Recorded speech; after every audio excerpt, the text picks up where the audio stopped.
კაპიტალი არ შემოდის, რომ იმიტომ კი არა არ უშვები. ჩინური კაპიტალი არ შემოსულა 2012 წლის შემდეგ. ბაზისის გარიგება იყო მე მგონი პირველი და უკანასკნელი. ეხლა ვიღაცა მეუბნები აი გზას ხო აშენებ, ჯერ გზას აშენებ ჩვენი ფული ტენდერი მოიგო. ანუ ანთებული უნდა კონდეს ჩინუსაც, აქვია ამერიკულსაც და არადასანქციონებულ რუსულსაც. არც ის არ შემოდის, ყველა საოცრება, ესე არც რუსული კაპიტალი არ შემოდის. და მათ დასავლური და ჩინური არ შემოდის, რუსულიც არ შემოდის. ქართული ოცნების მხარდამჭერმა ბიზნესმენმა ოცნების პროპაგანდა ჩამოშალა. ეს არის შეფასება ირაკლი რუხაძის იმ განცხადებებზე, რომელიც სანქცირებული იმედის ყოფილმა მფლობელმა კაცმანის პოდკასტში გააკეთა. რუხაძე პირდაპირ ამბობს, რომ ქვეყანაში ფული არ შემოდის. არადა წლებია ივანიშვილის გუნდი თავს იწონებს პირდაპირ უცხოური ინვესტიციების და ეკონომიკური ზრდით. ზინა ივანიშვილის ბიზნეს პარტნიორი განმარტავს, რომ რა მონაცემებსაც ვხედავთ, ეს რეალობას არ ასახავს. ფული, რომელიც ჩვენთან შემოვიდა, იყო ის ხალხი, ვინც უკვე შემოსულები იყო. პირველი ინვესტორი არის ინგლისი.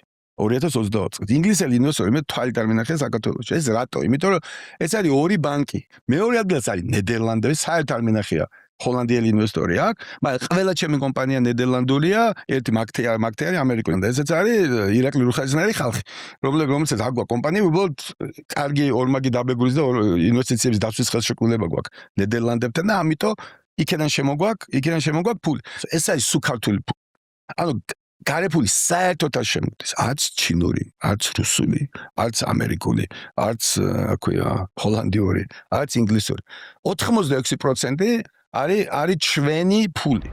რუხაძის ამ განცხადებების შემდეგ ქართულ ოცნებაში ლამის დაივიწყეს ვინ არის ის. ბრიტანეთის მიერ სანქცირებული სამთავრობო ტელეკომპანიის ყოფილი მფლობელი. კაცი, რომელიც ოცნების მთავარ პროპაგანდისტულ მანქანას წლების განმავლობაში მართავდა და დღემდე ივანიშვილის პარტნიორია ცემენტის ბიზნესში. ირაკლი რუხაძეც არ არის ის კაცი, რომ რაღაც ხაერიდან მოიტანოს. ეს ის არის, ხო, იმედის ის რო იყო. ხო. არა, ხარდამჭერი არ არის, ხარდამჭერი წინააღმდეგია, რა ვიცი, საკმაოდ სერიოზულად განვითარდა ბიზნესი. რეალურად ის, რომ შიდა რესურსი არის სერიოზულად გაზრდილი და შიდა ინვესტიციები არის საკმაოდ დიდი, ეს ფაქტია. რასაც არ აღიარებს ქართული ოცნება, პირდაპირ ყვება ბიძინა ივანიშვილის ბიზნეს პარტნიორი. ირაკლი რუხაძე არ მალავს, რომ ლიბერთი ბანკის მიყიდვა მას ევროპული კორპორაციისთვის სურდა. მოლაპარაკებები დაიწყო და ყველაფერი ფინალში მიდიოდა, როდესაც უთხრეს არა. მიზეზი საქართველოში არსებული არასტაბილური პოლიტიკური გარემოა. ქეში რო იყო დაახლოებით 10 ჯერ გავზარდეთ ღირებულება, ანუ რაც დავაბანდეს 10 იმდენს ავიღებთ. ბაზის ბანკი არ იყო პირველი ჩვენი ვარიანტი, ყველა საუკეთესო ვარიანტი იყო დიდი დასავლური ბანკი, დასავლეთ ევროპის, რომელიც ამდენჯერ ბევრჯერ უფრო დიდია, ვიდრე ყველა მთელი საბანკო სისტემა საქართველოს. და ძალიან აინტერესებდათ ლიბერტი. საინტერესო გარიგება იქნებოდა და მე მგონია საქართველოს საბანკო სისტემისთვის ძალიან საინტერესო გარიგება იქნებოდა და ჩაიშალა იმიტომ, რომ აქ დაიწყო ეს პოლიტიკური გამოსვლები. და ფაქტობრივად თითქმის მიწერეს, აქ ჩამოხვიდეთ ცუდია რაღაც. რუხაძე ქართული ოცნებისთვის რიგითი ბიზნესმენი არ არის. ის ბიძინა ივანიშვილის ოჯახთან ერთად ფლობს ცემენტის ბიზნეს ქვეყანაში. არის ქართული ოცნების აქტიური მხარდამჭერი, მისი ეს განცხადებები კი სრული მოულოდნელობა იყო ქართული ოცნებისთვის.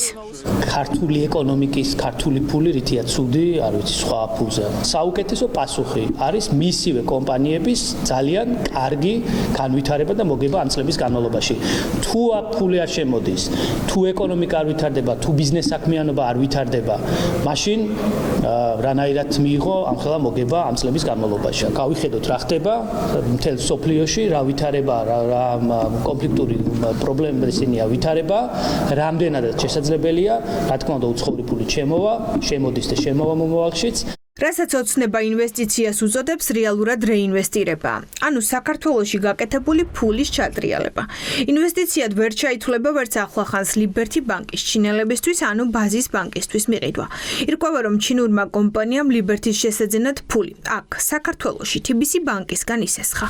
აქედან გადის ისტორიები, რომ ამერიკელებს აგდებენ, გერმანელი გააგდეს, მარტო ჩინელებს აძლევენ. ამით ყველას გიგდებენ ღირებულებას. ჩემი ბანკი ბეოთფო ძვირადმა გამეყიდა. მე ჰაიდელბერგ ცემენტი უნდა იყიდეს ბეოთფო ძვირი, ამის ახსნა იყო ეგ, რომ აქ შემოსვლა არის ცუდი, იმიტომ რომ გაურკვეველი ქვეყანაა, ბავშვებს ამლავთ ქუჩაში და რაღაცა სიგიჟეები, რომლის გამო მე კი არ დამართხა მარტო. ეს ირაკლი რუხაძეს კი არ უთხრავს, ეს უთხრავს, აკვე ყველა ბიზნესმენს, იმიტომ რომ პოლიტიკაზე ლაპარაკი მინდა და ოცნება მინდა შევაქვან ოცნებაზე რაღაცა ცუდი თქვა. უბრალოდ ბიზნესის კუთხიდან ძალიან გვიტყავს. ქართული ოცნების პროპაგანდას ყველაზე უკეთ არაბების 6 მილიარდიანი ინვესტიციის ამბავი სამხელს. თავდაცვის ყოფილი მინისტრი იხსენებს, როგორც შეჰპირდნენ ხალხს მეგა პროექტს. ემირატებიდან შემოტანილი ფული არსად ჩანს. ერთი პროექტის მასშტაბის გაბერვა და ეკონომიკურ ეფექტად გაყიდვა ნაცადი პრაქტიკაა.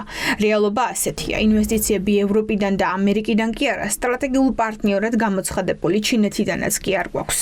მოშლილია სტრატეგიული თანამშრომლობა ამერიკის შეერთებულ შტატებთან, მოშლილია სტრატეგიული თანამშრომლობა ევროკავშირთან. 2023 წლის მერე გამუდმებით გვეუბნებიან იმაზე, რომ საოცარი აღმასვლა გვაქვს ეკონომიკურ ურთიერთობებში ჩინეთთან. ჩვენ ვამტკიცებთ, რომ არაფერი არ ხდება ჩინეთთან ურთიერთობაში აღმასვლის ნაწილში.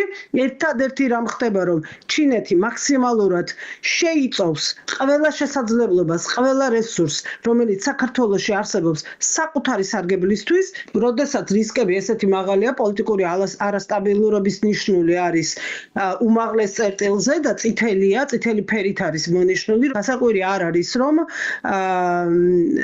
ბიზნესი, რომელიც ყველაზე უფრო სენსიტიურია ესეთი რყევების მიმართ, არ მოდის, უცხოური პირდაპირ ინვესტიციები პრაქტიკულად აღარ არსებობს.